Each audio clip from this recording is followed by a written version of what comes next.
Praise the Lord एवं समस्त को नमस्कार। मु आज गुड फ्राइडे दिन रे समस्त को मोर अभिनंदन जनाऊँची।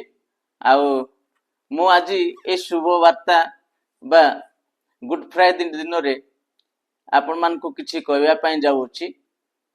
मो मन रे बहुत प्रश्न उठे, आज दिन को गुड फ्राइडे कहीं कह जाउची एवं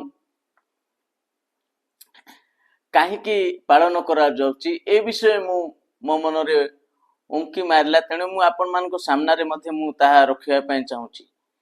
मु भाबे भारत वर्ष एक हिंदू राष्ट्र, आउ हिंदू देवादेवी को पूजा करा जाए, हिंदू रिलीजन को माना जाए, किंतु तथापि आमर ए जो ख्रिस्टियन समाज रे जो विषय विश्वास करा जाए ताकू भारत वर्ष रे मध्य कहीं मना जाउची, कहीं ताकू एक्सेप्ट करा जाइची। ए गुड फ्राइडे दिन रे प्रत्येक हॉस्पिटल, कॉलेज, बैंक्स एपरी अनेक सरकारी ऑफिस गुड़ा को मध्य बंद करके गुड फ्राइडे को स्वागत करा होची, गुड फ्राइडे को विश करा होची। तो सेति पे मु बहुत गंभीरतार सहित मु चिंता करी मु जेतेबेले मग्न हेली तो मते गुडे विषयटा प्राप्त हैला, जहाँकि आपण माने मध्य पाई परिबे। गालातिय पुस्तक तार 3 अध्याय 10 रु 14 जाए आपण माने पढ़ी परिबे। जदि आपण मान को पाखरे बाइबल अछि आपण माने पढ़ी परिबे। मु सेटा आपण मान को पई पढ़ी दउची। जदि आपण मान को पाखरे संभव नाही तो मु पढ़ी दउची। देखंदो आउ एठी एपरी लिखा जाइछि, तार हेडिंग अछि धार्मिक विश्वास द्वारा बंचिबो। कारण जेते लोक व्यवस्थार क्रियाकर्म करंती से माने शापग्रस्त। जेणु लेखा अछि जे कि व्यवस्था पुस्तक रे लिखित समस्त कथा पालन करिया पई सेतिरे नित्य प्रवृत्त न हुए से शापग्रस्त। आउ थरे मु पढ़ी दउची सुनतो। कारण जेते लोक व्यवस्थार क्रियाकर्म करंती से माने शापग्रस्त। जेणु लेखा अछि जे कि व्यवस्था पुस्तक रे लिखित समस्त कथा पालन करिया पई सेथिरे नित्य प्रवृत्त न हुए से शापग्रस्त। एठी यार अर्थ होउची व्यवस्था जो धर्म पुस्तक रो व्यवस्था अछि आउ जे सेठी जो व्यवस्था लिखा जाइछि से गुडा को समस्त विषय को पालन करिया पई जो व्यक्ति सदा सर्वदा प्रस्तुत किंबा सदा सर्वदा से करे नाही से होउची शापग्रस्त, से अभिशप्त लोक बोली लिखाइछि। व्यवस्था द्वारा केही जे ईश्वरंको साक्षात रे धार्मिक गणित हुए नाही, एहा तो स्पष्ट।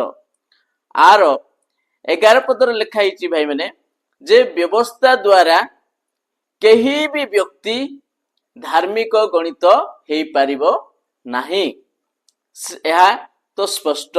कारण धार्मिक विश्वास द्वारा बंचिबो। यार अर्थ कौन? जड़े व्यक्ति निजर कर्म क्रिया द्वारा धार्मिक होई पारिबो नाही, मात्र से विश्वास द्वारा प्रभुंको ठारे से धार्मिक गणित हबो। ए वाक्य मानकु कहूछि। आउ विश्वास व्यवस्थार मूल विषय नुहे। सुनंतु, आउ विश्वास व्यवस्थार मूल विषय नुहे।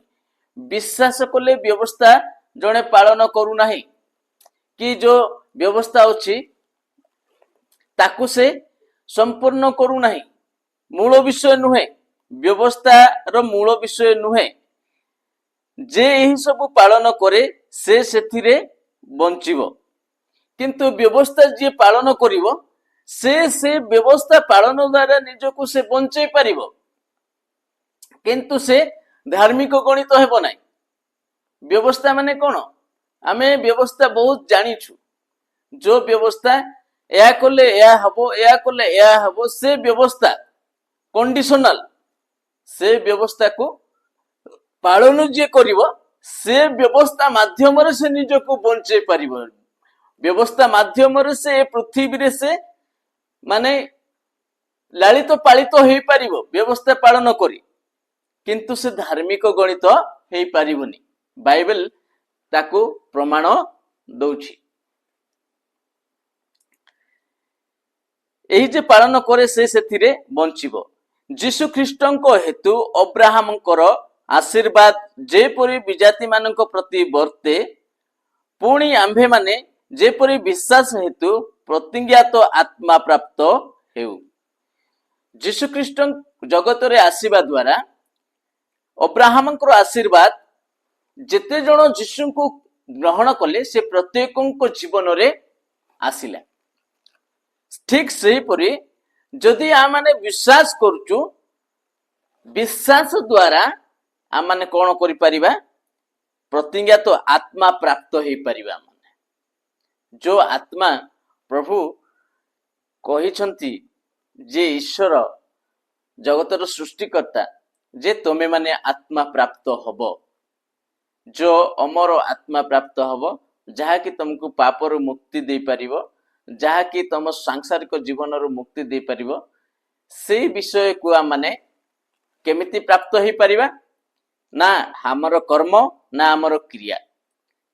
ବାଇବେଲ ତାକୁ ସମ୍ପୂର୍ଣ୍ଣ କାଟି ଦେଉଛି, କିନ୍ତୁ କଣ କହୁଛି? ବିଶ୍ୱାସ ଦ୍ୱାରା ତାହା ତମମାନେ ପ୍ରାପ୍ତ ହବ। ଆମେ କଣ ବିଶ୍ୱାସ କରିବା? ଆଜି କାହିଁକି ଗୁଡ୍ ଫ୍ରାଇଡେ ପାଳନ କରାଯାଉଛି? ସେଇଆ ଗୋଟିଏ ପଦରେ ମାତ୍ର ସମ୍ପୂର୍ଣ୍ଣ ହେଇଯାଇଛି। ଦେଖନ୍ତୁ, ତାର 14 ପଦରେ ଏପରି ଲେଖା ଯାଇଛି, ଏଥିପାଇଁ ଖ୍ରୀଷ୍ଟ ଆମମାନଙ୍କ ନିମନ୍ତେ ଅଭିଶପ୍ତ ହୋଇ ବ୍ୟବସ୍ଥାର ଅଭିଶାପରୁ ଆମମାନଙ୍କୁ ମୂଲ୍ୟ ଦେଇ ମୁକ୍ତ କଲେ। କାରଣ ଲେଖା ଅଛି, ଯେ କେହି ଖୁଣ୍ଟରେ ଟଙ୍ଗା ଯାଏ ସେ ଅଭିଶପ୍ତ। ବ୍ୟବସ୍ଥାର ଅଭିଶାପରୁ, ବ୍ୟବସ୍ଥାର ଅଧୀନରୁ ଏ ପୃଥିବୀରେ ଥିବା ପ୍ରତ୍ୟେକ ବ୍ୟକ୍ତି, ପ୍ରତ୍ୟେକ ଜାତି, ପ୍ରତ୍ୟେକ ଗୋଷ୍ଠୀ, ପ୍ରତ୍ୟେକ ଧର୍ମର ପ୍ରତ୍ୟେକ ଲୋକଙ୍କୁ ଯୀଶୁଖ୍ରୀଷ୍ଟ ମୁକ୍ତ କରିଛନ୍ତି। କୋଉଥିରୁ? ବ୍ୟବସ୍ଥାର ଅଧୀନରୁ, ବ୍ୟବସ୍ଥାର ଅଭିଶାପରୁ। କାହିଁକି? ସେ ନିଜେ କ୍ରସରେ ଟଙ୍ଗା ଗଲେ, ସେ ନିଜେ ଅଭିଶପ୍ତ ହେଲେ। এই କଥାକୁ ଯିଏ ବିଶ୍ୱାସ କରେ, ଆଜି ସେ ଗୁଡ୍ ଫ୍ରାଇଡେ ପାଳନ କରୁଅଛି। ଆଉ ମୁଁ ପ୍ରତ୍ୟେକଙ୍କୁ ଏଇ କଥା ବିଶ୍ୱାସ କରିବା ପାଇଁ ମୁଁ କହେ ନାହିଁ। ଯଦି ଆପଣମାନେ ବିଶ୍ୱାସ କରନ୍ତି ଭଲ କଥା, ଯଦି ନାହିଁ ତ ମୁଁ ଆପଣମାନଙ୍କୁ କିଛି କହିପାରିବିନି। ଆପଣମାନେ ବ୍ୟବସ୍ଥାରେ ଭରସା କରି ବ୍ୟବସ୍ଥାର କ୍ରିୟା ସାଧନା କରନ୍ତୁ, ସେଥିରୁ ଆପଣମାନେ ବଞ୍ଚନ୍ତୁ। କିନ୍ତୁ ବାକ୍ୟ କୁହେ, ବିଶ୍ୱାସ ଦ୍ୱାରା ମଣିଷ ଧାର୍ମିକ ଏବଂ ପରିତ୍ରାଣର ଆତ୍ମା ପ୍ରାପ୍ତ ହୁଏ। ଏଣୁ ଆଜି ଗୁଡ୍ ଫ୍ରାଇଡେକୁ ଗୁଡ୍ ଫ୍ରାଇଡେ ବୋଲି ସାରା ପୃଥିବୀରେ ପାଳନ କରାଯାଉଛି। ସାରା ପୃଥିବୀରେ ସମସ୍ତ ଦେଶ ଆଜି ଗୁଡ୍ ଫ୍ରାଇଡେ ନାମରେ ଅନେକ ସରକାର ଅଫିସ କର୍ମଚାରୀ ଏମାନଙ୍କୁ ସମସ୍ତଙ୍କୁ ଛୁଟି ପ୍ରଦାନ କରି ଆଜି ଗୁଡ୍ ଫ୍ରାଇଡେକୁ ସମ୍ମାନିତ କରାଯାଉଛି, ଗୁଡ୍ ଫ୍ରାଇଡେକୁ ରିସିଭ୍ କରାଯାଉଛି, ୱେଲକମ୍ କରାଯାଉଛି। ତ ଯଦି ଆପଣମାନେ ମଧ୍ୟ ପ୍ରଭୁଙ୍କୁ ବିଶ୍ୱାସ କରନ୍ତି, ତ ଯୀଶୁଙ୍କୁ ବିଶ୍ୱାସ କରନ୍ତି, ତେବେ ଆପଣମାନଙ୍କ ଜୀବନରେ ମଧ୍ୟ ଆପଣମାନେ ପାପରୁ ମୁକ୍ତ ହେବେ।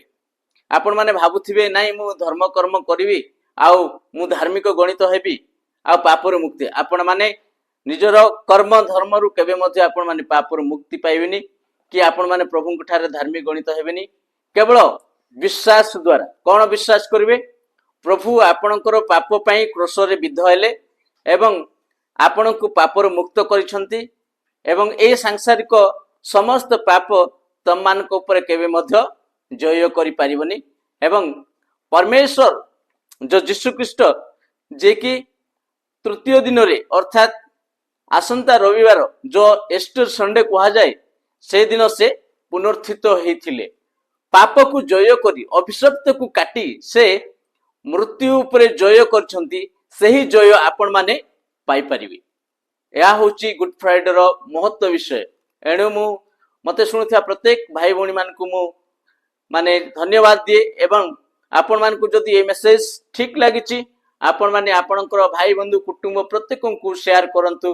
ପୁଣି ସେମାନଙ୍କୁ ଏଇ ପବିତ୍ର ବାକ୍ୟ ବା पवित्र आशीर्वाद रो सहभागी हेबा पे साहाय्य उपकृत हुंतु। धन्यवाद। रहिली। नमस्कार।